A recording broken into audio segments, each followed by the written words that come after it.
우리는 지난 8주 동안 죽음에 이르는 7가지 죄라는 말씀을 함께 나누었습니다. 오늘부터는 우리가 이제 리딩 지저스 진행에 맞춰서 또 수요 예배도 함께 말씀을 나눠보도록 하겠습니다.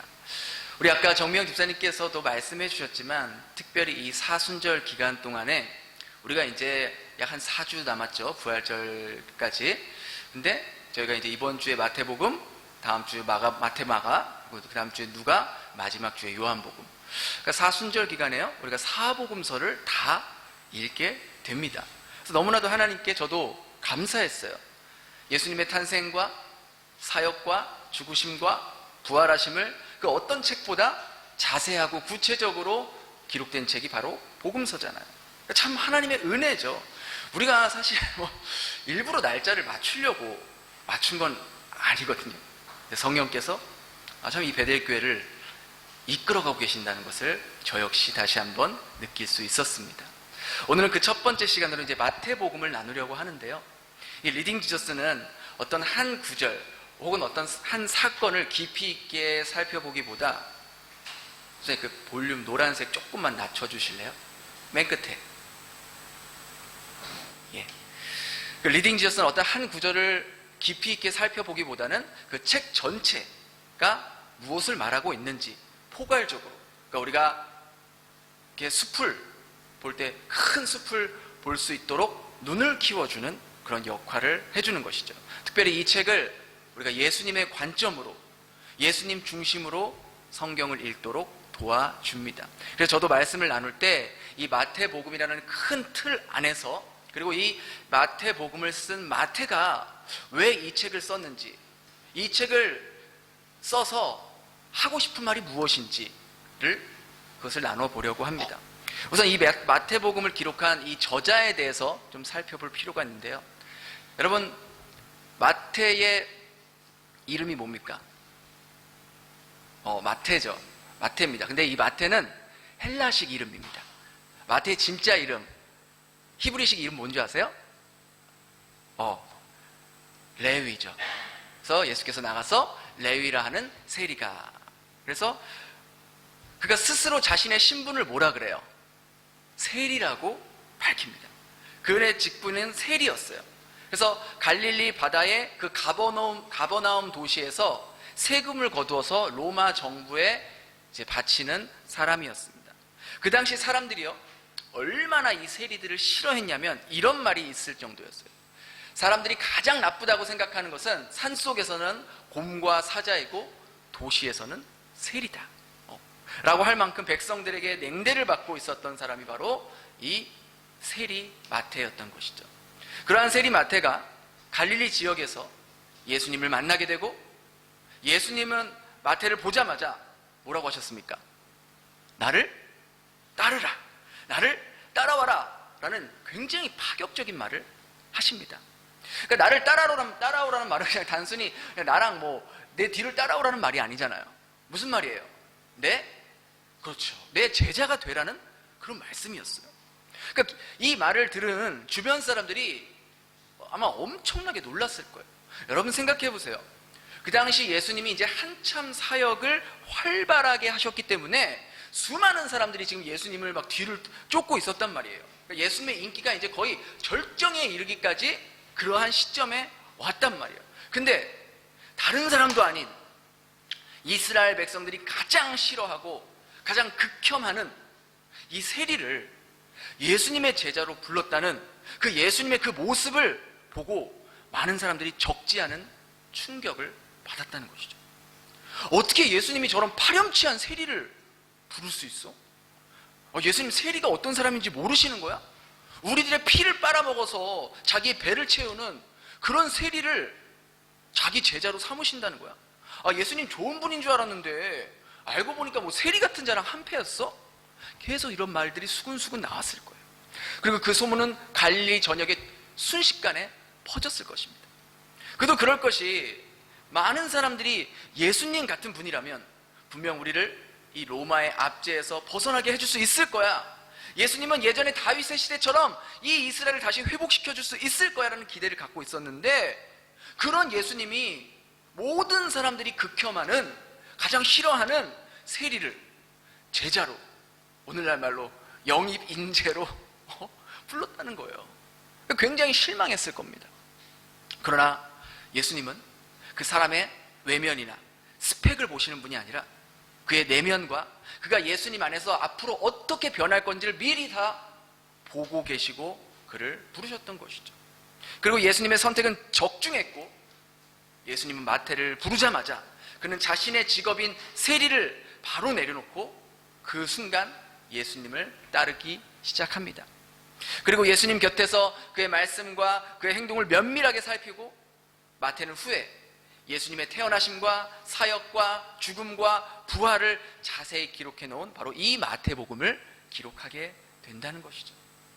마태복음이 복음서에서 중요한 이유는요, 예수님을 구원자로 믿지 않았던 그 당시 유대인들을 대상으로 바로 이 예수가 구약의 선지자들이 예언했던 그 메시아, 즉 구원자다라는 것을 증명하고 변론하기 위해 쓰여진 책이기 때문입니다. 그래서 마태복음은요, 유독 구약의 말씀들이 많이 인용이 되고 있고, 구약의 그 인물들이 굉장히 많이 예수님께서 언급한 것을 기록한 책이 바로 마태복음이에요. 여러분 잘 아시다시피 마태복음의 첫 장에는 뭐가 나옵니까? 바로 계보가 나옵니다. 유대인들의 조상이라고 여기고 있는 아브라함과 그들이 가장 위대하다고 여기는 다윗 왕의 혈통을 이어받은 분이 바로 이 예수다 라고 증명하고 있는 것이죠. 또한 마태복음이 강조하고 있는 것은요, 예수님은 왕으로 오신 분이라는 것을 강조합니다. 예수님이 태어나신 과정 속에서도 보면은요, 동방박사들이 뭐라고 말하니까, 유대인으로 왕으로 나시니가 어디 계시냐 그렇게 물어보았고, 또 오늘 우리가 읽은 이 본문에서도 빌라도가 예수님을 신문할 때 뭐라고 말합니까? 네가 유대인의 왕이냐 라고 말씀하실 때 예수님께서 네 말이 옳도다라고 대답하십니다.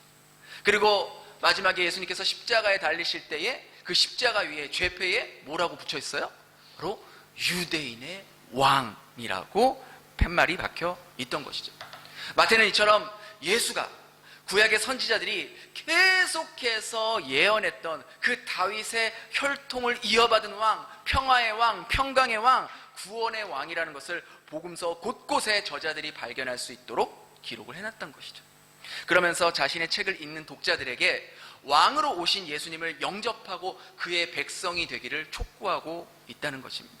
그래서 우리가 이런 측면에서 오늘은 마태복음을 생각해 봤으면 좋겠어요. 우리가 좀 이따 구역 예배에서 좀 더 심도 있게 나누겠지만, 마태가 강조하고 있는 예수는 왕으로 오신 분이다, 예수가 왕이다 라는 것을 오늘 2024년을 살아가는 오늘 저와 여러분들이 이것을 어떻게 이해해야 하는가, 그리고 어떻게 내 삶에 적용해야 하는가를 생각해 보려고 합니다. 먼저는 나는 예수님을 왕으로 인정하고 있는가요? 제가 여러분들에게 한번 물어볼게요. 여러분들 여기 앉아 계신 분들은 예수님을 믿으십니까?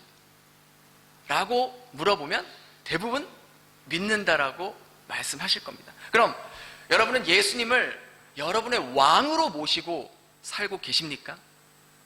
라고 물어본다면 그 질문에 대해서는 확실하게 답하지 못할 분들이 많이 있을 수도 있습니다.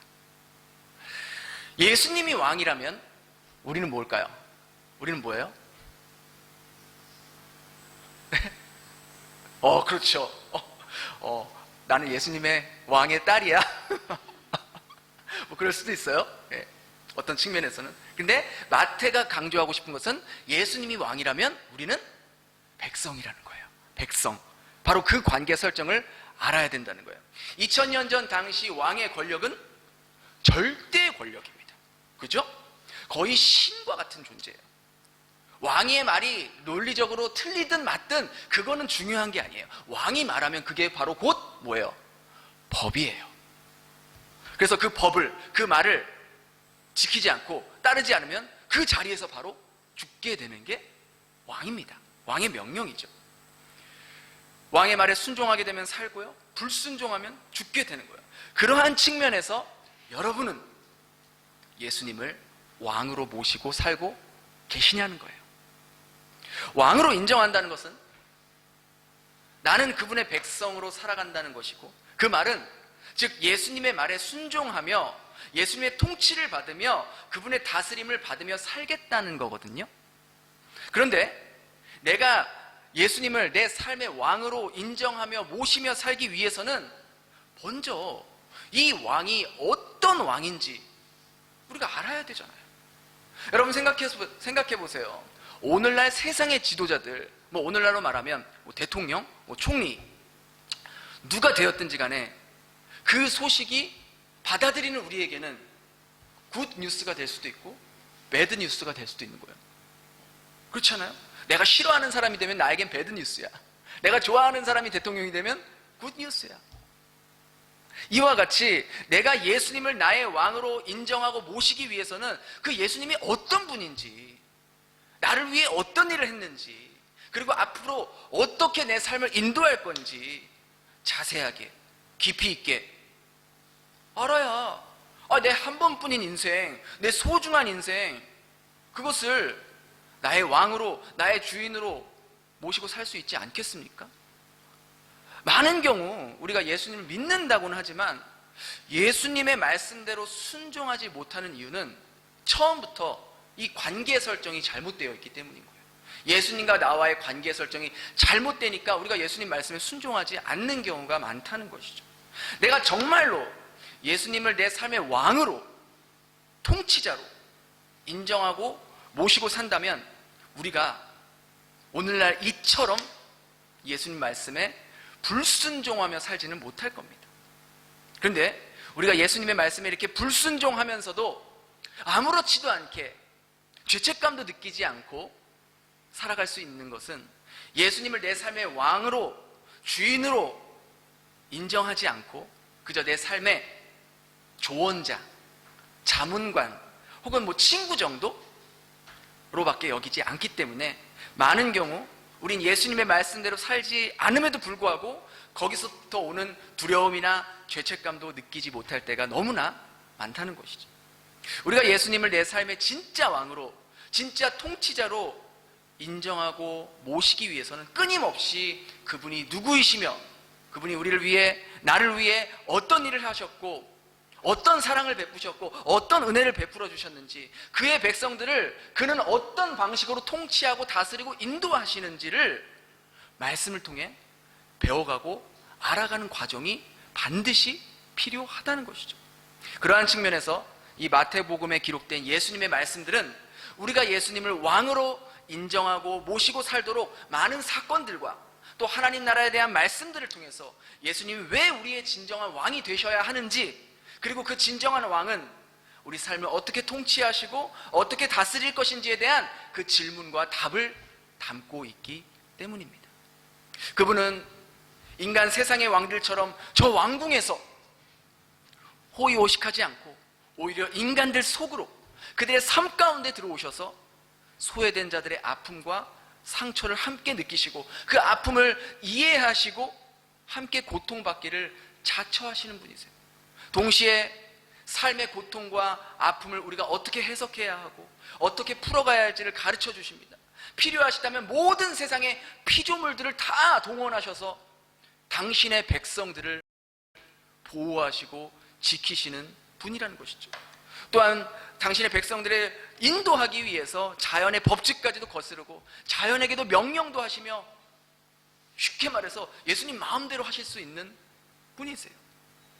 심지어 모든 사람들이 어찌할 수 없는 죽음의 문제까지도 그분은 다스리시고 섭렵하셔서 예수님이 생명과 죽음의 주인이라는 것을 나타내고 있는 것이 바로 마태복음입니다.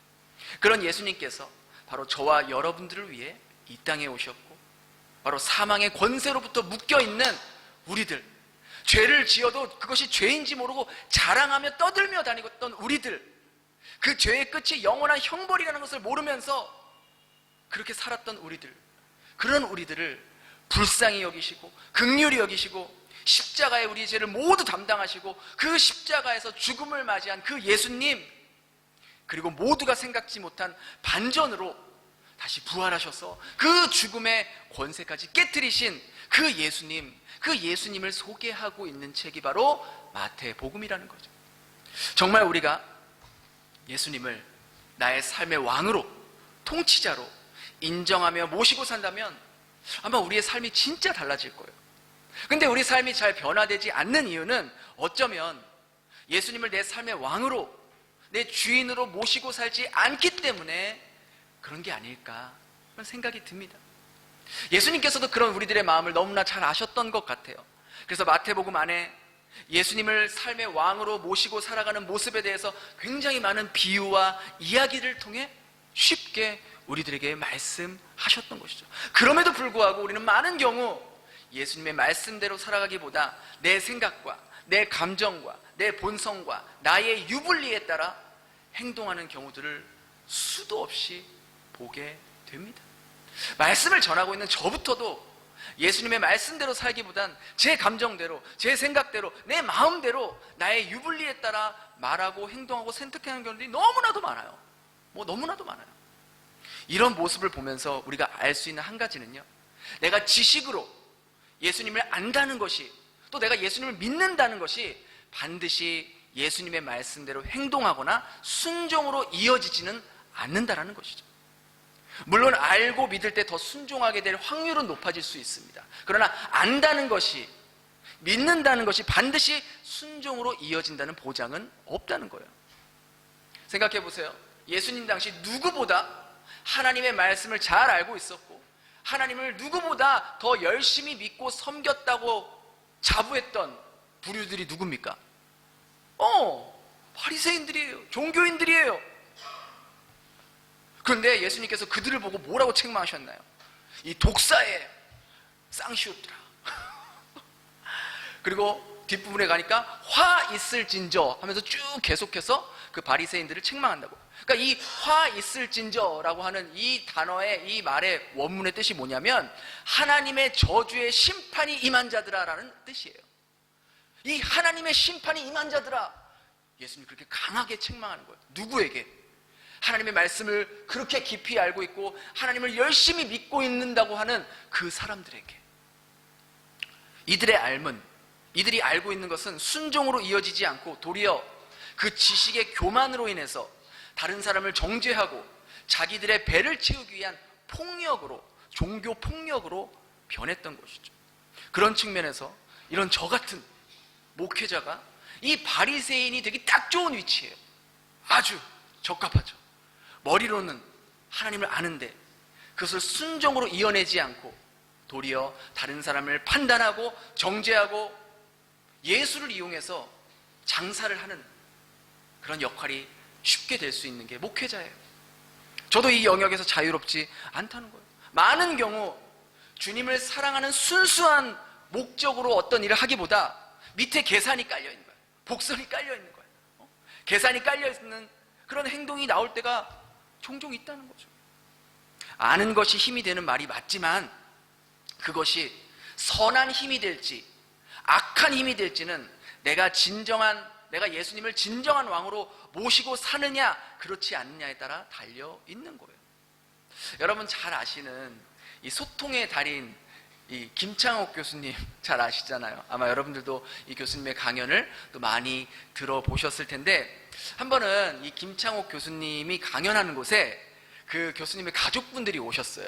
그러니까 어머니와 누나 2명도 이제 같이 왔는데, 그 누님이 이 김창옥 교수님에게 팩폭을 날리는 거예요. 그 자리에서 막 인터뷰처럼 얘기하는데, 어떻게 팩폭을 날리냐면 다른 사람에게는 그렇게 강연해서 소통해야 된다, 굉장히 말씀 잘 하시잖아요. 정말 들으면 뭐 1시간이 금방 갈 정도로. 근데 쟤는 정작 자기 집에 오면 말 한마디 안 한다는 거예요. 근데 김창옥 교수님 부끄러우신지 대뜸 무슨 가족끼리 무슨 대화를 해, 가족끼리 대화하는 거 아니야 하면서 우스갯소리로 그렇게 이야기를 하시더라고요. 그러니까 실제로도 집에서 그렇게 말을 많이 하지 않으신대요. 그런가 하면 또 제가 이제 신학 공부를 할 때 이제 그 과목 가운데 심리학 공부가 있었거든요. 특히 이제 그 부부 심리학을 공부하는 그 과목이 있었는데, 그 교수님이 이제 부부 사이에는 뭐 여러 가지 심리적인 요소들도 있고 남녀 간의 다른 모습들도 있고 그래서 대화와 뭐 스트레스 푸는 방법들이 다 달라서 서로 이해해주고 받아주고 노력해야 한다. 쭉 이렇게 좋은 말씀들 많이 하셨어요. 그래서 제가 이제 마지막에 질문 시간에 교수님, 그리고 교수님은 이렇게 부부 심리학에서 책도 쓰시고 대학에서 강연도 하시고 유명하신데 교수님은 실제로 교수님 배우자에게 저희들이 가르치시는 대로 하고 계시냐고 물어보니까 막 웃으시면서 아유, 아는 것과 실제는 달라요. 그래서 노력하는 거죠 라고 그러시더라고요. 참 맞는 말 같아요. 그죠? 우리가 아는 만큼 그렇게 산다면 이 세상이 얼마나 달라지겠어요. 그런데 우리의 암과 우리의 행동 사이에는 그만큼 괴리감이 있기 때문에 여전히 변하지 못하고 있는 내 자신의 모습을 발견하는 거예요. 그래서 예수님을 내 삶의 왕으로 인정하고 그분의 말씀에 순종하기 위해서 먼저 왕으로 오셨다는 그 예수님이 어떤 분인지 우리가 끊임없이 깊이 있게 알아가야 하고 또 아는 것을 의지적으로 실행하고 그렇게 선택하는 노력이 계속해서 이어져야 한다는 것이죠. 우리는요, 어느 누구도 평생을 공부해도 예수님이 어떤 분인지 다 알 수 없어요. 나는 이제 성경 공부 많이 했어. 난 이제 그만해도 돼. 그것만큼 교만한 모습이 없는 것이죠. 그분은 알면 알수록, 그분의 말씀을 깊이 이해하면 이해할수록 계속해서 새롭게 느껴지시는 분이 예수님이에요. 왕으로 오셨다는 예수님이 어떤 분인지 내가 알아야 내가 그분을 내 삶의 왕으로 모시든지 말든지 할 거 아닙니까? 그분이 우리에게 영원한 기쁨을 주시고 영원한 생명을 주신다고 약속했는데 그 약속을 어떻게 믿냐는 거예요. 그냥 믿어요? 성경에 써 있으니까?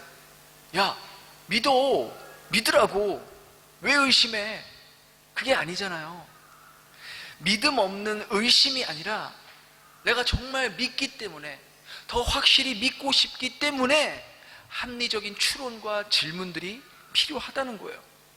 우리나라도 이제 곧 국회의원 선거를 뽑지 않습니까? 여러분은 어떤 사람을 뽑겠습니까? 그냥 진영대로 뽑는 거예요? 색깔대로 뽑는 거예요?